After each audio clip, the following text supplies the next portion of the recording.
Bienvenue dans cette nouvelle édition de l'Africa Tonight. Voici les titres de l'actualité. Les populations du lac Tchad retrouvent leur quiétude après la victoire de l'armée contre Boko Haram. L'administration est progressivement déployée et les activités économiques reprennent peu à peu. Renforcement des mesures restrictives pour contenir la propagation du Covid-19 à Djibouti. En plus du confinement, un couvre-feu a été instauré alors que les dépistages massifs se poursuivent. Et puis, faut-il reporter la mise en œuvre de la zone de libre-échange continentale africaine ? Eh bien, la question se pose en raison de la crise sanitaire. Les détails dans ce journal. Mais avant de développer ces titres, nouveau rebondissement en Libye. Le maréchal Khalifa Haftar a annoncé ce jeudi 30 avril la cessation des opérations militaires à l'occasion du mois du Ramadan qui a débuté le 24 avril. Une trêve acceptée en réponse, je cite, aux appels de pays amis. L'homme fort de l'Est libyen a toutefois prévenu que la réponse serait immédiate en cas de violation de l'autre camp. Le gouvernement d'union nationale reconnu par l'ONU qui n'a pas encore réagi à cette annonce, notant que celle-ci intervient après plusieurs revers subis par le maréchal Khalifa Haftar au cours des dernières semaines. La vie reprend progressivement son cours dans la région du lac Tchad alors que les populations vaquent à leurs occupations. Les leaders traditionnels et politiques se préparent activement pour l'après-guerre. Il est question de recenser les repentis de Boko Haram pour les mettre à disposition de la justice et d'aider l'armée tchadienne à traquer les fugitifs. On fait le point tout de suite dans ce reportage de Mahama Ramadan, notre correspondant au Tchad. Après les opérations militaires lancées par l'armée tchadienne contre les terroristes de Boko Haram au lac Tchad, les populations de cette région retrouvent enfin la quiétude. Les villages sont reconstruits, l'administration est progressivement déployée et les activités économiques, notamment les pêches et les travaux champêtres, ont repris. Une situation saluée par les leaders politiques de la région. Grâce à cette victoire de l'armée tchadienne sur les éléments de la secte Boko Haram, nos agriculteurs ont repris leur goût pour les travaux champêtres dans les zones jadis hostiles en raison de la présence de la nébuleuse secte Boko Haram. Et aussi nos éleveurs circulent en toute sécurité. Par ailleurs, conformément aux instructions du chef de l'État Idriss Déby Itno, les responsables politiques et les leaders traditionnels du lac Tchad se mobilisent pour préparer l'après-guerre, notamment le recensement des rescapés et des fugitifs repentis de la secte Boko Haram pour les mettre à la disposition de la justice. Beaucoup d'efforts sont en train d'être faits par la population, par l'État, par nos structures de partis politiques, donc le mouvement patriotique du salut, dont on a la charge dans cette partie du pays, sont en train de faire la gestion de après-guerre, en cherchant à recueillir les fugitifs Boko Haram qui cherchent à rentrer, donc ils les prennent. Ils prévoient un camp pour les garder et après ils vont remettre à la justice pour faire son travail. Notons que les leaders religieux, coutumiers et politiques de la région ont remercié les forces de défense et de la sécurité qui ont payé de leur vie pour éradiquer le terrorisme dans les localités insulaires de cette partie du pays. Dans l'actualité également, la Côte d'Ivoire qui se retire du protocole de la Cour africaine de droits de l'homme. Une décision qui fait suite à l'arrêt de la Cour qui ordonnait la suspension du mandat d'arrêt contre Guillaume Soro et la remise en liberté de ses 19 partisans. Le retrait de la Côte d'Ivoire sera effectif dans un an et ne remet pas en cause les décisions de la Cour africaine déjà rendues. Notons qu'il s'agit du 4e pays à retirer sa déclaration de reconnaissance de la compétence de la Cour africaine des droits de l'homme et des peuples après le Bénin, le Rwanda et la Tanzanie. Au grand mot, les grands moyens face à la propagation du coronavirus. Le président djiboutien Ismaël Omar Guelleh durcit les mesures restrictives. Au confinement des populations s'ajoute désormais un couvre-feu et des campagnes de dépistage massives. Les détails avec Amesh Katapoul, commenté par Neil Leclerc de Bissa. À Djibouti, le président Ismaël Omar Guelleh prend à bras le corps la lutte contre la pandémie. Décrété le 23 mars dernier, le confinement, comme dans les autres pays du continent, a permis de contenir la propagation du virus, mais surtout la prise en charge et la guérison d'un nombre important de patients atteints de la maladie liée au Covid-19.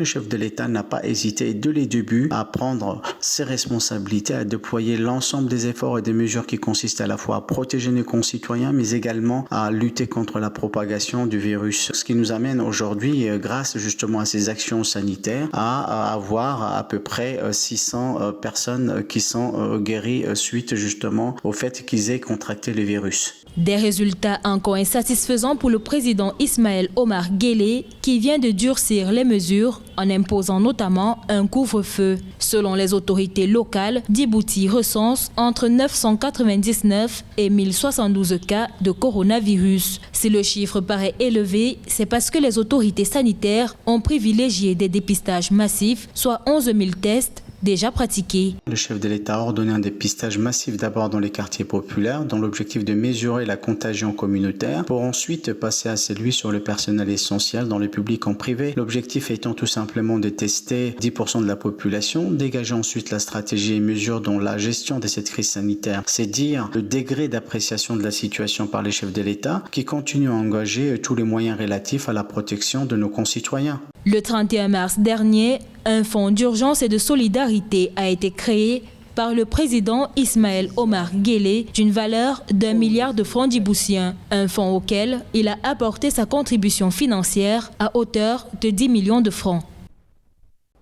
Difficile de respecter les délais dans ce contexte de pandémie. La mise en œuvre de la zone de libre-échange continentale africaine, initialement prévue pour juillet 2020, devrait donc être retardée, en scénario que redoutent certaines institutions. Explication avec Nathalie Mo.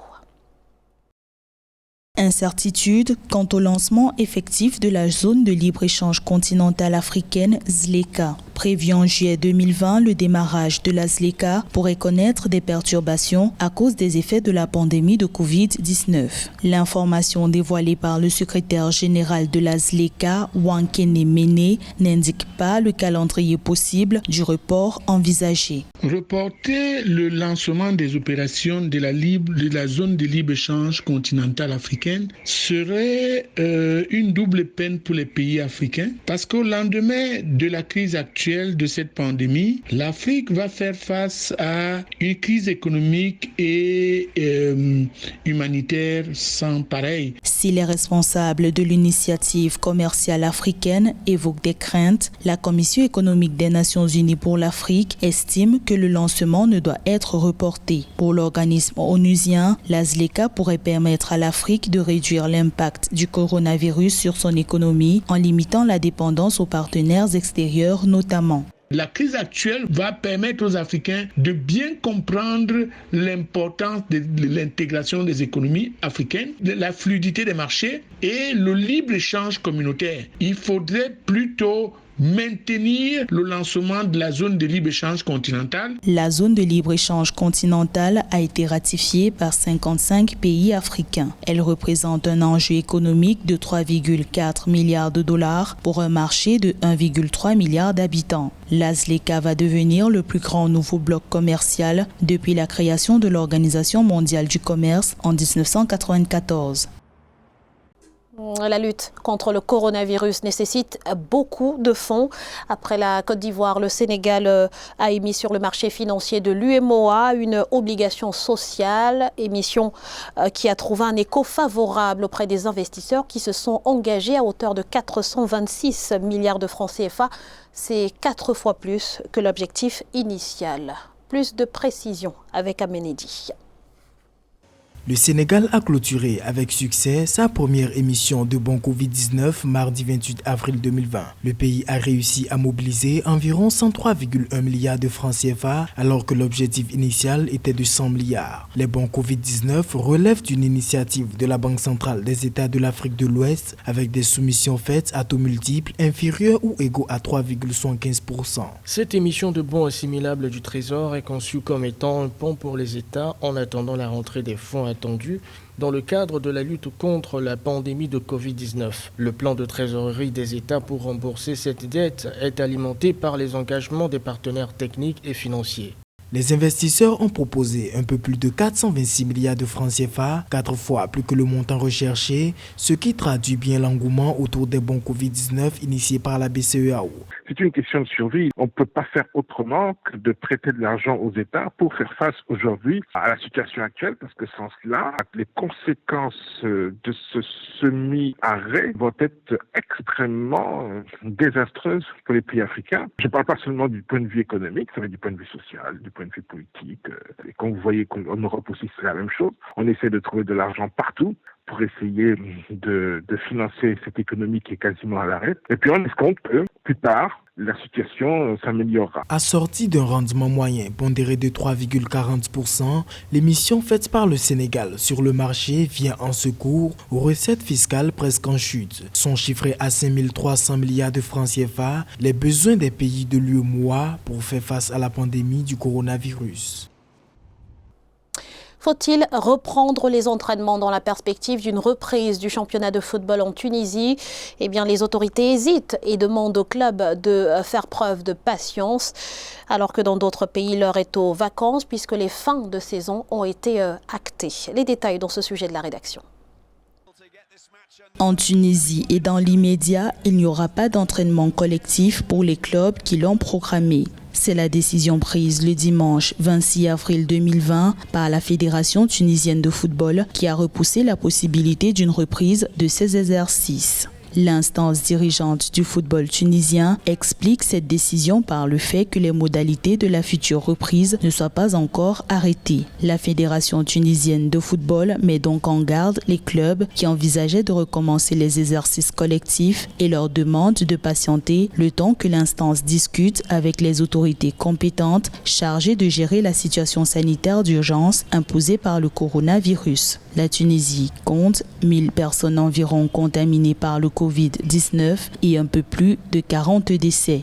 Le ministre de la Santé, il a envoyé un message très dur et strict et sévère pour la fédération tunisienne que seul le ministre de la Santé ou le ministère de la Santé qui a le droit d'ordonner ou de donner l'autorisation à qui que soit en Tunisie de reprendre que soit les entraînements pour les fédérations. Et puis en Europe, en France, où le Covid-19 a fait beaucoup de victimes, les dirigeants du football attendaient une reprise des championnats, mais finalement la réponse est négative suite aux dernières déclarations du Premier ministre français Édouard Philippe à l'Assemblée nationale et les décisions du gouvernement français. Les événements qui regroupent plus de 5000 participants ne pourront se tenir avant septembre. Il ne sera possible ni de pratiquer du sport dans les lieux couverts, ni des sports collectifs ou de contact. En clair, la saison 2019-2020 n'ira pas à son terme et donc nos nombreux joueurs africains qui évoluent en France peuvent après le confinement envisager des vacances bien méritées. Mais attention aux consignes dans les pays où ils envisagent de partir, vaut mieux se renseigner avant. L'UEFA, l'instance qui gère le foot européen, a donné jusqu'au 25 mai aux différentes associations pour se prononcer sur l'issue de leur compétition. Ce journal a été réalisé par l'ensemble de la rédaction. Nous vous remercions pour votre fidélité. Restez sur Africa 24, l'information continue.